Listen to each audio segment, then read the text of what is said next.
अच्छा, अब हम लोग देखते हैं कि किडनीज़ के अंदर क्या पोजिशनल चेंजेस आती हैं, ठीक है। पहले किडनीज़ जो हैं वो किस तरह से होती हैं, फिर आहिस्ता-आहिस्ता जो है वो किस तरह से एडल्ट पोजीशन में आती हैं, ठीक है। अब आपने याद रखना है मेनली 3 लेवल्स पे जो है ना हमारे पास, यानी 3 तरह से चेंजिंग्स आएँगी किडनीज़ के अंदर।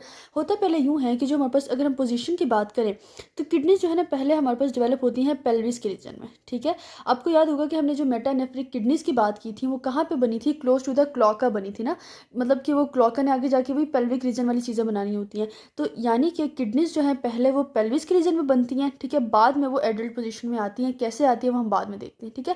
और जो दूसरी चेंजिंग्स आती हैं वो किस में आती है कि पहले जो है ना किडनीज़ एक दूसरे के बहुत करीब-करीब प्रेज़ेंट होती हैं, ठीक है, बिल्कुल एक दूसरे के साथ-साथ प्रेज़ेंट होती हैं, ठीक है।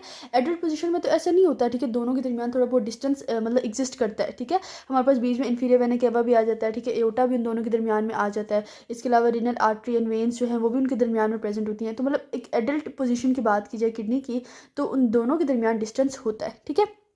और जो तीसरी चीज़ है हमारे पास वो है हाइलम, ठीक है। हाइलम जो है पहले वो बिल्कुल वेंट्रली प्रेजेंट होती है, जैसे मैंने आपको यहाँ पे शो कराया है, ठीक है, ये किडनी है। और जो हाइलम वो पोजीशन होता है जहाँ पे रीनल आर्टरीज उसके अंदर एंटर हो रही होती हैं, ठीक है, और वेन उसको वहाँ से लीव कर रही होती है, ठीक है, और यूरेटर भी वहीं से निकल रहा होता है। तो ये वो डिप्रेशन वाला पॉइंट है।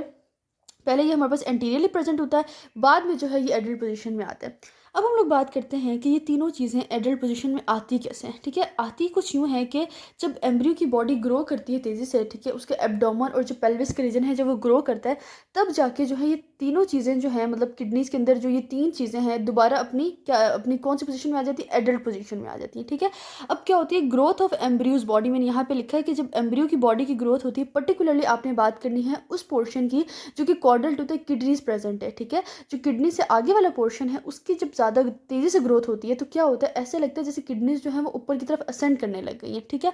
तो क्या होता है कि जो पेल्विस के रीजन में जो पहले किडनीज प्रेजेंट थी, अब वो हमारे पास आ जाती है एब्डोमेन में, ठीक है। हम जब लोग किडनीज की लोकेशन पढ़ते हैं तो हम लोग उसके एब्डोमेन भी पढ़े होते हैं ना, पोस्टीरियर एब्डोमिनल वॉल में बेसिकली हम पढ़ते हैं।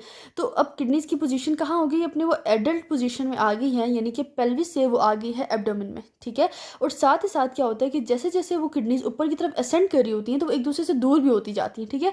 जब वो दूर होती जाती हैं, तो अपनी एडल्ट पोजीशन में आ जाती हैं, मतलब कि वो फार्दर अपार्ट आ गई, ठीक है। और जो तीसरी पोजीशन थी हमारे पास हाइलम की, हम जब एक किडनी में देखते हैं तो नॉर्मली उसकी पोजीशन इस तरह से होती है, ठीक है। वेंट्रोमीडियली हमारे पास जो है ना उसकी हाइलम की लोकेशन होती है। तो जैसे-जैसे किडनीज़ जो है ना ऊपर की तरफ असेंड कर रही होती हैं, मैं आपको ये डायग्राम में भी बाद में दिखा देती हूँ। जैसे-जैसे किडनीज़ ऊपर की तरफ असेंड करेंगी, तो क्या होगा कि जो हमारे पास हाइलम है वो अपनी वेंट्रल पोज़ीशन से क्या हो जाएगा, 90 डिग्रीज़ की रोटेशन लेगा, ठीक है। और जब 90 डिग्रीज़ की रोटेशन आएगी तो अब अपनी वो एडल्ट पोज़ीशन में आ जाएगा, यानी कि एंट्रोमीडियली हमारे पास जो है ना हाइलम आ जाएगा। तो आपने जब भी पेपर में आपसे क्वेश्चन आएगा तो आपने ये इन तीनों चीज़ों को अलग-अलग हेडिंग के साथ बताना है, ठीक है। अब मैं आपको बताती हूँ कि आर्टरीज़ के अंदर जो है वो क्या चेंज आएगा। अब यहाँ पे आप लोग देखिए, मैंने आपको यहाँ पे बताया कि किस तरह से ब्लड सप्लाई जो है किडनीज़ की वो चेंज होती है। अब जहाँ से भी हमारे पास आर्टरीज़ निकलेंगी किडनी को सप्लाई करने के लिए, कहलाएँ तो वो रीनल आर्टरीज़ ही जाएँगी, ठीक है। होता यूँ है कि इनिशियली हम लोग ऊपर पढ़ के आए हैं कि जब पेल्विस में, मतलब पेल्विक रीजन में हमारे पास किडनीज़ होती हैं, तो वहाँ पे जो उसके क्लोज़ली आर्टरीज़ प्रेज़ेंट होंगी, रीनल आर्टरीज़ वहीं से निकलेंगी ना, तो वहाँ पे हमारे पास कॉमन आइलिक आर्टरीज़ जो हैं वो ज़्यादा करीब पड़ती हैं, तो किडनीज़ क्या करती हैं, वहीं से अपनी रीनल आर्टरीज़ ले लेती हैं, ठीक है। अब जैसे-जैसे हमारे पास किडनीज़ ऊपर की तरफ असेंड करती हैं, तो क्या होता है कि जो एओर्टा होता है हमारा, उसकी डिस्टल पार्ट से जो है ना कुछ ब्रांचेज़ निकलती हैं और वो रीनल आर्टरीज़ के तौर पे काम करती हैं और किडनीज़ को सप्लाई करती हैं। लेकिन डिस्टल पार्ट ऑफ एओर्टा, यानी कि एओर्टा के नीचे वाले पार्ट तक तो नहीं रहना ना किडनीज़ ने, किडनीज़ तो मज़ीद ऊपर की तरफ असेंड करती हैं। तो क्या होता है कि जब किडनीज़ मज़ीद ऊपर की तरफ असेंड करती हैं, तो नई ब्रांचेज़ जो है ना वो निकलती हैं एओर्टा से और फिर जो है वो सप्लाई करती हैं किडनीज़ को। अब जो ये वाली ब्रांचेज़ हैं जो कि हायर लेवल ऑफ एओर्टा से निकल रही हैं, इन्होंने जो है ना परमानेंट रीनल आर्टरीज़ बन जाना होता है, and then adult life throughout life जो है ना इन्होंने ही मतलब सप्लाई करनी है हमारी किडनीज़ को। अब आ जाता है हमारे पास बात कि क्या फ़ेट होता है इनका, जो हमारे पास कॉमन आइलिक आर्टरीज़ और जो डिस्टल पार्ट ऑफ एओर्टा से निकल रही है, इनका क्या फ़ेट है? इन्होंने आगे जाके क्या होना है? तो आपने याद रखना है कि ये 2 ब्रांचेज़ जो हैं, ये कॉर्डल ब्रांचेज़ हैं, इन्होंने आगे जाके क्या कर जाना है? इन्वॉल्यूट कर जाना है, यानी कि डिसअपीयर कर जाना है, ख़त्म हो जाना है, ठीक है? अब ये वाली जो सारी कहानी मैं आपको बताती हूँ डायग्राम से भी। अब इस डायग्राम में आप देखें, आपको पोजिशनल चेंजिंग्स भी समझ आ जाएंगे और जो ब्लड सप्लाई के अंदर चेंजेस आई हैं वो भी आप देख लेंगे। सबसे पहले यहाँ पे देखें आप, यहाँ पे जो है ना राइट एंड लेफ्ट दोनों किडनी शो की गई हैं, ठीक है। आप देख सकते हो कि वो बिल्कुल पेल्विस वाले रीजन में प्रेजेंट है, ठीक है, पेल्विक रीजन में। देखिए ब्लैडर के बिल्कुल पास जो है ना किडनीज प्रेजेंट होते हैं। मतलब अर्ली लाइफ में। अब क्या होता है कि जैसे जैसे हमने बोला कि इसका असेंट स्टार्ट हुआ, कॉर्डल पार्ट की जब ग्रोथ तेज़ी से हुई, तो क्या हुआ, किडनीज़ ने आहिस्ता आहिस्ता ऊपर की तरफ असेंड करना स्टार्ट कर दिया। ठीक है, अब यहाँ पे आप देख सकते हो कि जो रीनल आर्टरीज है वो कहाँ से निकल रही हैं, इस कॉमन आइलियक आर्टरी से निकल रही है। ठीक है, अब वो जब ऊपर जाने लगी तो क्या हुआ कि मजीद जो आर्टरीज है वो कहाँ से निकली, डिस्टल पार्ट ऑफ एओटा से निकली। ठीक है, ये पूरा हमारे पास एओटा है ना, ये वाला।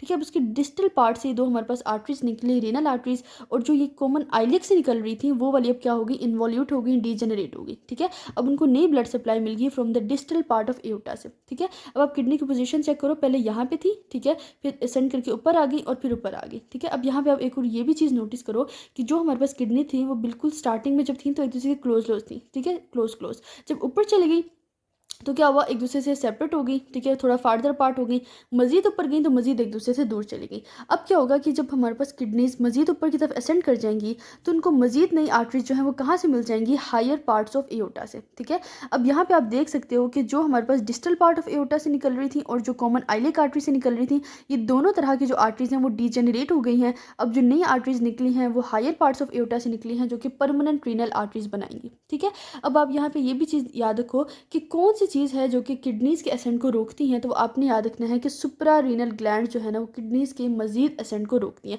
यहाँ पे आप देख सकते हो शुरू से उन्होंने हमें सुपररीनल ग्लैंड्स दिखाई हैं, किडनी जो है शुरू से ऊपर की तरफ असेंड कर रही हैं, लेकिन जैसे ही वो कॉन्टैक्ट में आ जाती हैं सुपररीनल ग्लैंड्स के साथ तो वो अपने असेंड को मजीद रोक देती हैं। यानी सुपररीनल ग्लैंड्स एज आप कह लो कि as a stopping point act करता है और किडनीज़ को मजीद असेंड होने से रोक देता है। ठीक है, तो ये सारी हमारे पास जो थी पोजिशनल चेंजेस और ब्लड सप्लाई की जो बात थी किडनीज़ की वो हम लोगों ने कर ली।